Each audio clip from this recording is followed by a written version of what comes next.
along with the laity. It is from this theological perspective of medieval Christendom that the modern meaning of secularization emerges.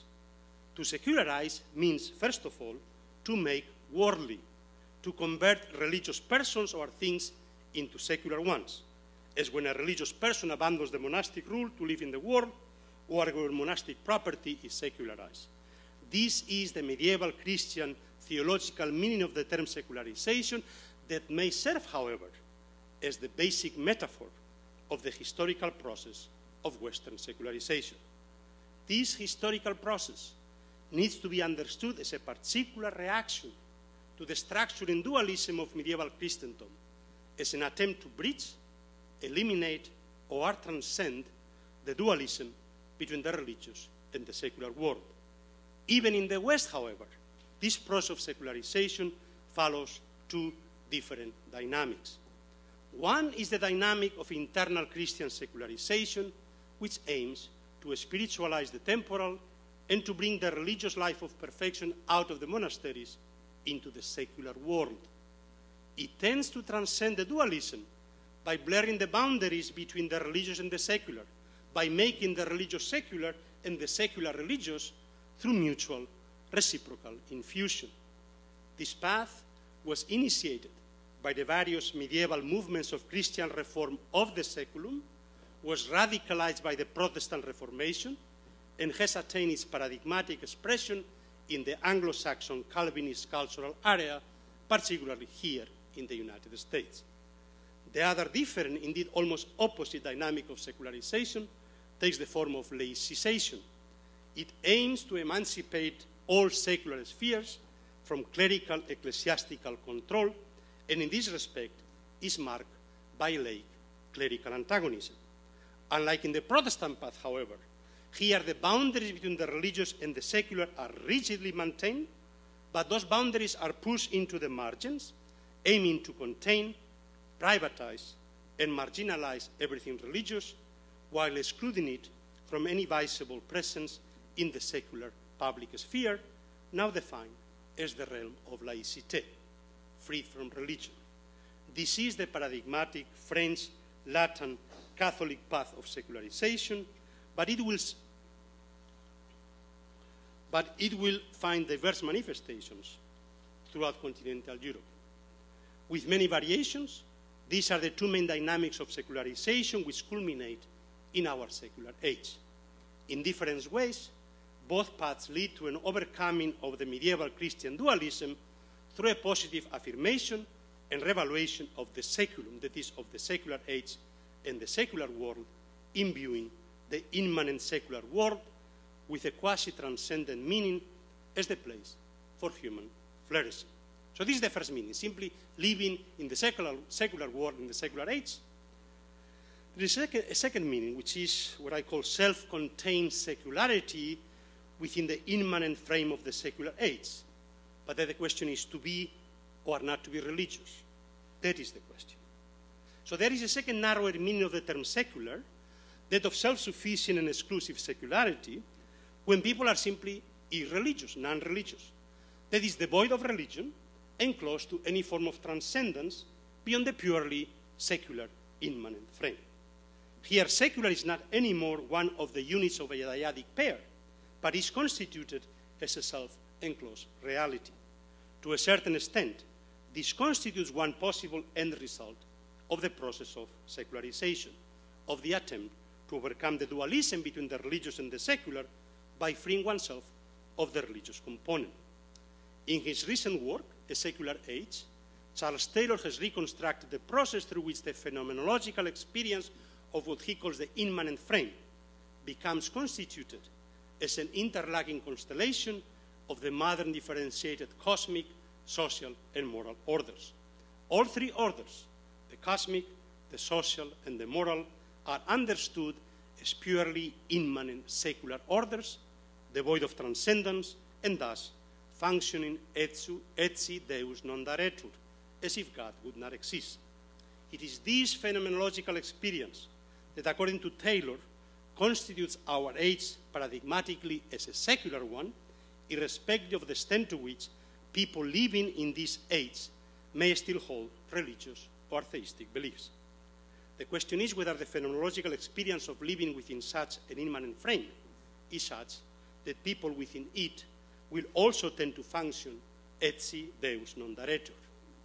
Taylor is inclined to answer this question in the affirmative. Indeed, his phenomenological account of the secular conditions of belief is meant to explain the change from a Christian society around 1500, in which belief in God was unchallenged and unproblematic, indeed naive and taken for granted, to a post-Christian society today in which belief in God not only is no longer axiomatic, but becomes increasingly problematic, so that even those who adopt and engage a standpoint as believers tend to experience reflexively their own beliefs as an option among many others, one moreover requiring explicit justification.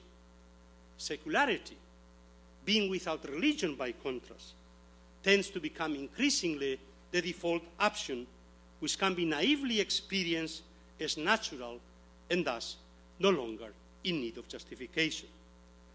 This naturalization of unbelief or irreligiosity as the normal modern human condition is a characterization which certainly applies to a majority of Western European societies.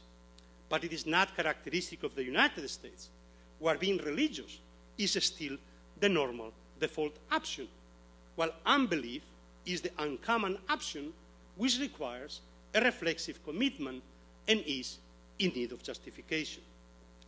But indeed, the fact that there are some modern non-European societies, such as the United States or South Korea, that are fully secular in the sense that they function within the same immanent frame, and yet their populations are also at the same time conspicuously religious, or the fact that the modernization of so many non-Western societies is accompanied by process of religious revival, should put into question the premise that the decline of religious beliefs and practices is a quasi-natural consequence of process of modernization.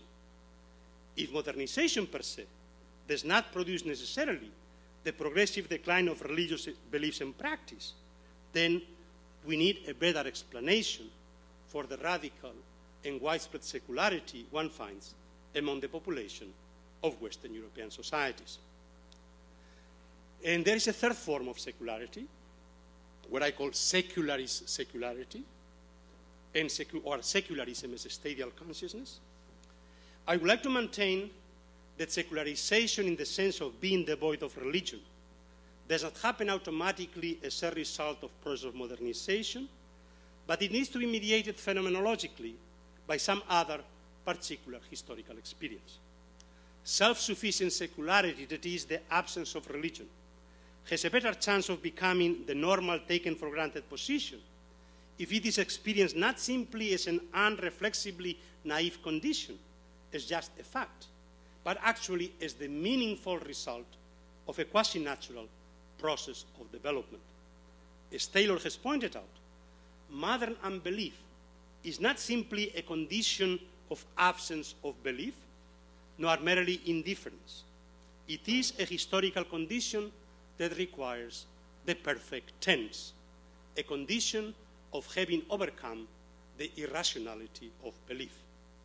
Intrinsic to this phenomenological experience is a modern stadial consciousness of having gone through stages of development inherited from the Enlightenment, which understand this anthropocentric change in the conditions of belief as a process of maturation and growth, as a coming of age, and as progressive emancipation.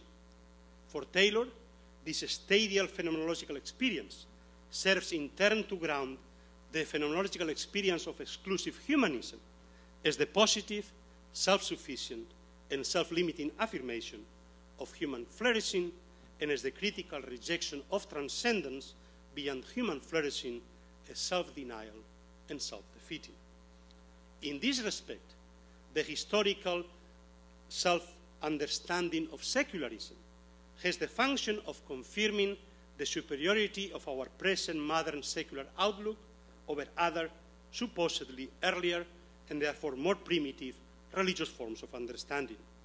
To be secular means to be modern, and therefore by implication, to be religious means to be somehow not yet fully modern. This is the ratchet effect of a modern historical stadial consciousness, which turns the very idea of going back to a surpassed condition into an unthinkable intellectual regression. The function of secularism as a philosophy of history, and thus as ideology, is to turn the particular Western Christian historical process of secularization into a universal teleological process of human development from belief to unbelief, from primitive, irrational, or metaphysical religion to modern, rational, post-metaphysical, secular consciousness. Even when the particular role of internal Christian developments in the general process of secularization is acknowledged, it is not in order to stress the particular contingent nature of the process, but rather to stress the universal significance of the uniqueness of Christianity, as in Marcel Gausset's expressive formulation, the religion to exit from religion. I would like to propose that this secularist stadial consciousness is a crucial factor in the widespread secularization that has accompanied the modernization of Western European societies. Europeans tend to experience their own secularization, that is, the widespread decline of religious beliefs and practice among their midst, as a natural consequence of their modernization. In this respect, the theory of secularization, mediated through this historical stadial consciousness, tends to function as a self-fulfilling prophecy. It is, in my view, the presence or absence of this secularist historical stadial consciousness that explains when and where processes of modernization are accompanied by radical secularization.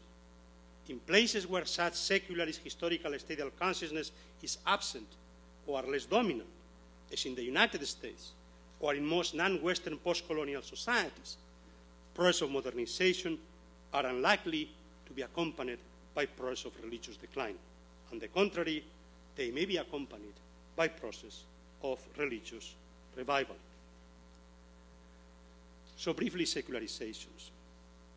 In the book, Public Religions in the Modern World, which Bob has mentioned, I propose to disaggregate analytically what was usually taken to be one single theory of secularization into three disparate and not necessarily interrelated components or subtheses, namely the theory of the institutional differentiation of the so-called secular spheres, such as state, economy, and science, from religious institutions and norms.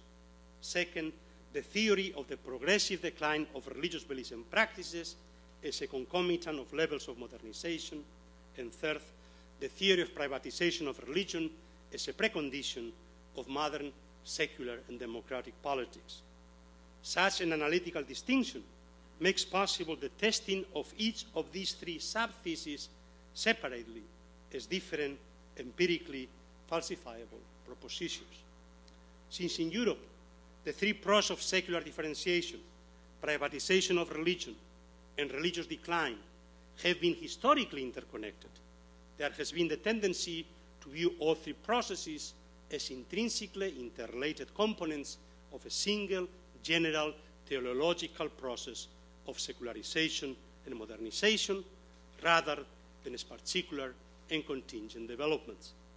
In the United States, by contrast, one finds a paradigmatic process of secular differentiation, which is not accompanied, however, either by a process of religious decline or by the confinement of religion to the private sphere.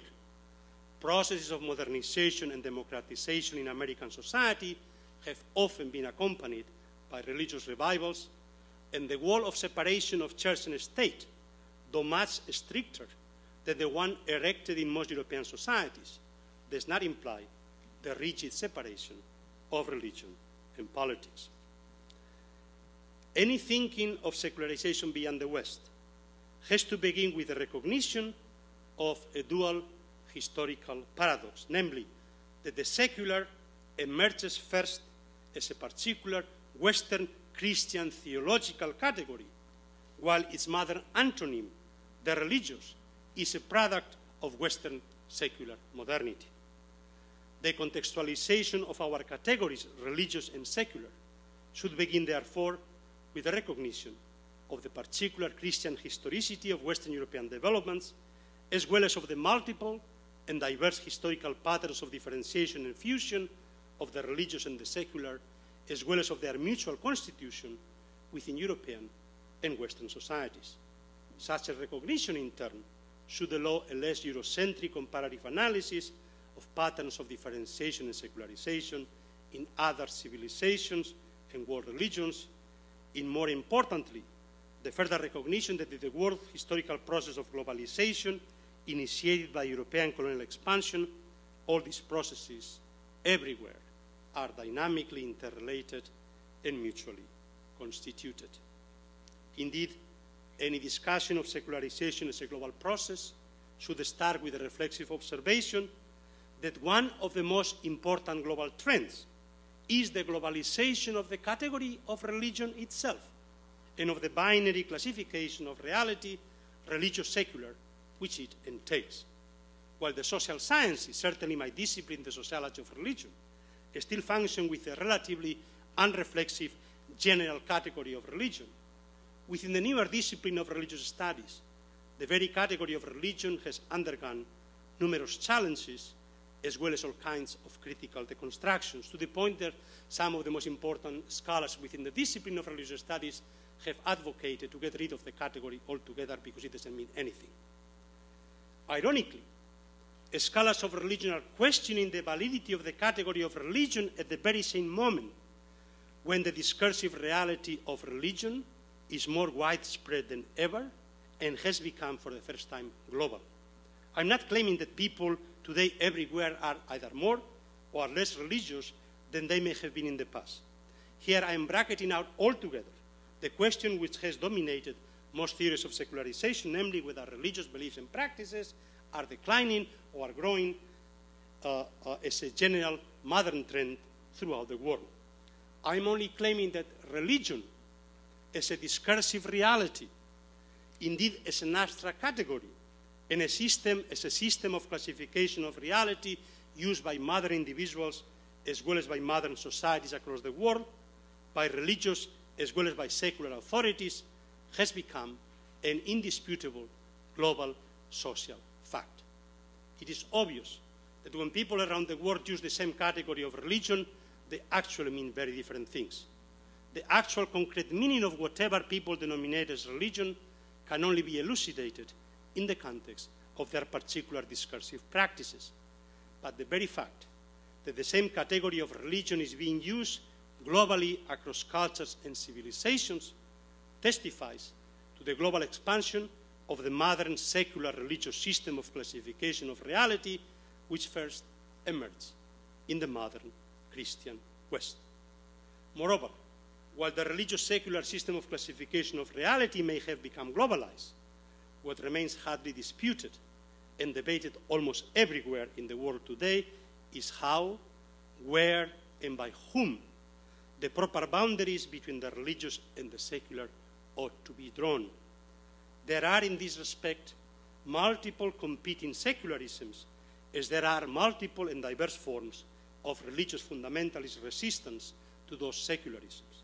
For example, American, French, Turkish, Indian, and Chinese secularisms, and we could add Indonesian, Senegalese, etc., to name only some paradigmatic and distinctive modes of drawing the boundaries between the religious and the secular, represent not only very different patterns of separation of secular state and religion, but very different models of state regulation and management of religion and of religious pluralism in society. We should think of process of secularization, of religious transformations and revivals, and process of sacralization as ongoing, mutually constituted global processes rather than as mutually exclusive developments. Indeed, adopting a necessarily, of course, fictitious global point of view, one can observe three different parallel yet interrelated global processes which are in tension and often come in open conflict with one another. There is firstly a global process of secularization, which can best be characterized as the global expansion of what Taylor has called the secular immanent frame. This frame is constituted, as I said, by the structural interlocking constellation of the modern cosmic, social, and moral secular orders. But as the ongoing debates between the European and American paradigms and the discourse of American and European exceptionalisms make clear, this process of secularization within the very same immanent frame may entail very different religious dynamics. Despite its many variations, the general European pattern is one of secularization and religious decline. But the American pattern is one of secularization combined with religious growth and recurrent religious revivals. Thus, the fundamental question for any theory of secularization is how is one to account sociologically for the radical bifurcation in the religious situation today between Western societies on both sides of the North Atlantic.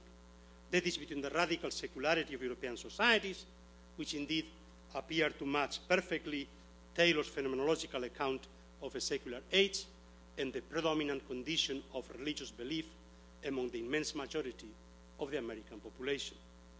I concur with Dipesh Chakravarty, the Indian scholar, the need to provincialize Europe and to turn the European theories of American exceptionalism upside down. Instead of being the norm, the historical process of secularization of European Latin Christendom is the only truly exceptional process, which is unlikely to be reproduced anywhere else in the world with a similar sequential arrangement and with a corresponding stadial consciousness. Moreover, non-Western and non-Christian societies, which did not undergo a similar process of historical development and always confronted Western secular modernity from its first encounter with European Christian colonialism, as the other, are more likely to recognize the European process of secularization for what it truly was, namely a particular Christian and post-Christian historical process, and not, as Europeans like to think, a general or universal process of human societal development. But parallel to this general process of secularization, which started as a historical process of internal secularization within Western Christendom, but was later globalized through the European colonial expansion, there is a process of constitution of a global system of religions. And this is a modern process. We know there are dozens of books now reconstructing how the world religions were invented and constructed, how Hinduism was constructed, how Buddhism was constructed, etc. So this global system of religions, which can best be understood as a process of global religious denominationalism, whereby all the so-called world religions are redefined and transformed in contraposition to the secular through interrelated reciprocal processes of particularistic differentiation between them, universalistic claims, each of them, and mutual recognition at times. But the modern secular is by no means synonymous with the profane, nor is the religious synonymous with the modern sacred. Only the social as religious is synonymous with the sacred in Durkheimian terms. In this respect, modern secularization entails a certain profanation of religion through its privatization and individualization, and a certain sacralization of the secular spheres of politics, sacred nation, sacred citizenship, sacred constitution, of the sphere of science, temples of knowledge, and of the sphere of economics through commodity fetishism. But the truly modern sacralization, which is becoming the global civil religion in Durkheim's terms, is the cult of the individual and the sacralization of humanity through the globalization of human rights.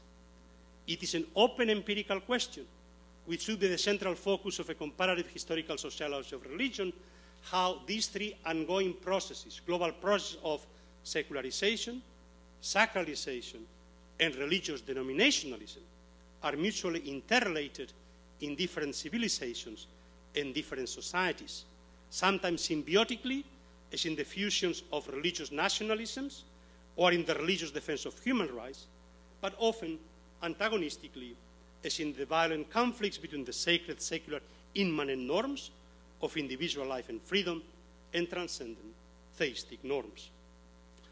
We could go through all the conflicts of the last decades, from the Salman Rushdie affair to the Danish cartoons, from the destruction of the Babri Masjid in India to suicide murders, from the assassination of Theo van Gogh to the confrontation between the German Pope and the German Chancellor over the papal absolution of the excommunication of Bishop Richard Williamson, an unrepentant integralist who dared to commit publicly the sacrilegious crime of denying the Holocaust. What we are repeatedly observing in the local media of the global public sphere can best be understood not so much as clashes between the religious and the secular, but rather as violent confrontations over the sacred, over blasphemous and sacrilegious acts and speeches, and over the profanation of religious and secular taboos. It is all part and parcel of ongoing global struggles over universal, particular, mutual human recognition. And finally, briefly, on secularisms.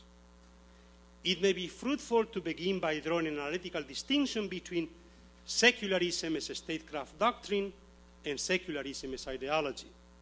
By secularism as a statecraft principle, I understand simply some principle of separation between religious and political authority, either for the sake of the neutrality of the state vis-à-vis each and all religions, or for the sake of protecting the freedom of conscience of each individual, or for the sake of facilitating the equal access of all citizens, religious as well as non-religious, to democratic participation. Such a statecraft doctrine neither presupposes nor needs to entail any substantive theory, positive or negative, of religion. Indeed, the moment the state holds explicitly a particular conception of religion, one enters the realm of ideology. One could argue that secularism becomes an ideology the moment it entails a theory of what religion is or does. It is this assumption that the religion in the abstract is a transhistorical and transcultural thing that has an essence and a historical development and that produces certain particular and predictable effects, which is the defining characteristic of modern secularism. One can distinguish two basic types of secularist ideologies. The first type are secularist theories of religion grounded in some progressive stadial philosophies of history which relegates religion to a superseded stage. The second type are secularist political theories which presuppose that religion is either an irrational force or an unrational form of discourse which should be banished from the democratic public sphere. They can be called respectively philosophical, historical, and political secularisms.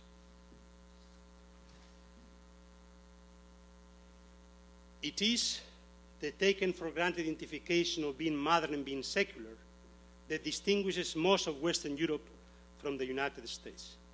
In Europe, to be secular means to leave religion behind, to emancipate oneself from religion, overcoming the non-rational forms of being, thinking, and feeling associated with religion. It also means growing up, becoming mature, becoming autonomous, thinking and acting on one's own.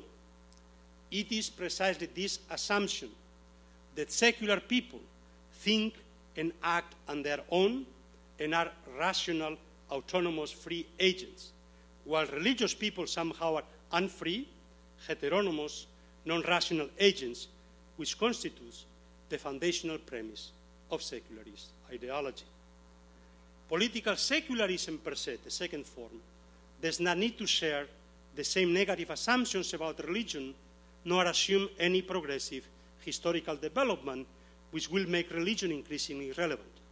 It is actually compatible with a positive view of religion as a moral good, as an ethical communitarian reservoir of human solidarity, and as a republican virtue. But political secularism would like to contain religion within its own differentiated religious sphere and would like to maintain a secular public democratic sphere free from religion. This is the basic premise behind any form of secularism as a statecraft doctrine the need to maintain some kind of separation between church and state, or between religious and political authorities, or between the religious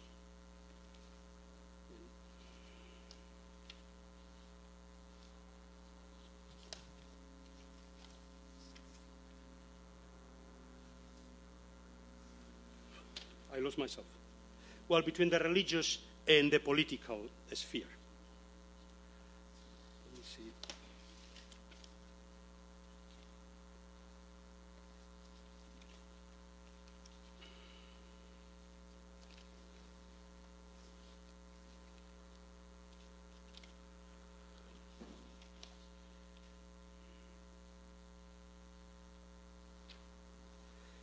We should focus less on secularism, and with this I'm finished already. We should focus less on secularism as an allegedly prescriptive democratic norm, or as a functionalist requirement of modern differentiated societies, and more on the critical comparative historical analysis of the different types of secularism which have emerged in the process of modern state formation. As a statecraft doctrine, every form of secularism entails two principles which are well captured by the dual clause of the First Amendment to the US Constitution, namely the principle of separation, the no establishment clause, and the principle of a state regulation of religion in society, the free exercise clause. It is the relationship between the two principles that determines the particular form of secularism and its affinity with democracy. Concerning the first principle, there are all kinds of degrees of separation between the two extremes of hostile and friendly separation and no separation at all.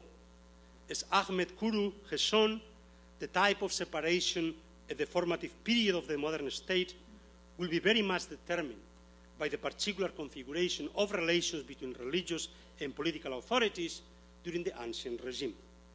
Post-colonial states are likely to have their own particular dynamics.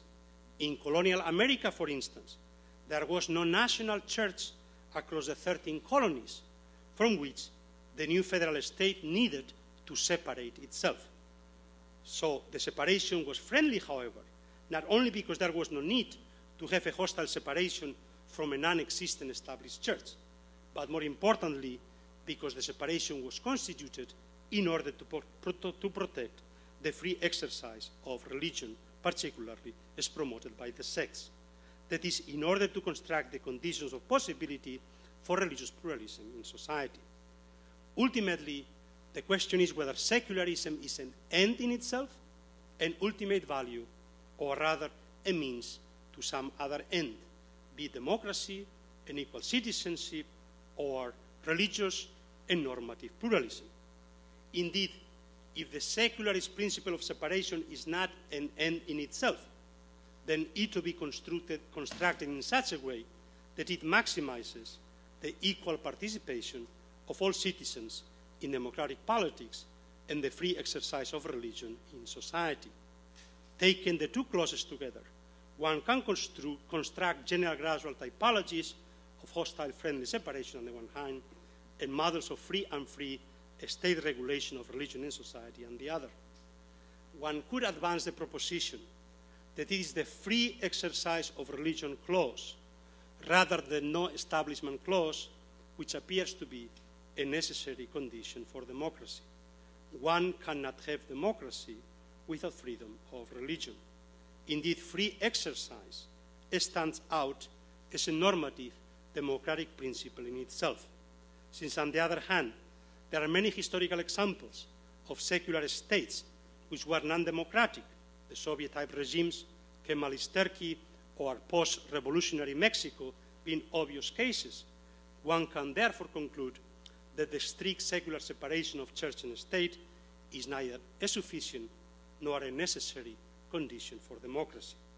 The no establishment principle appears defensible and necessary primarily as a means to free exercise and to equal rights.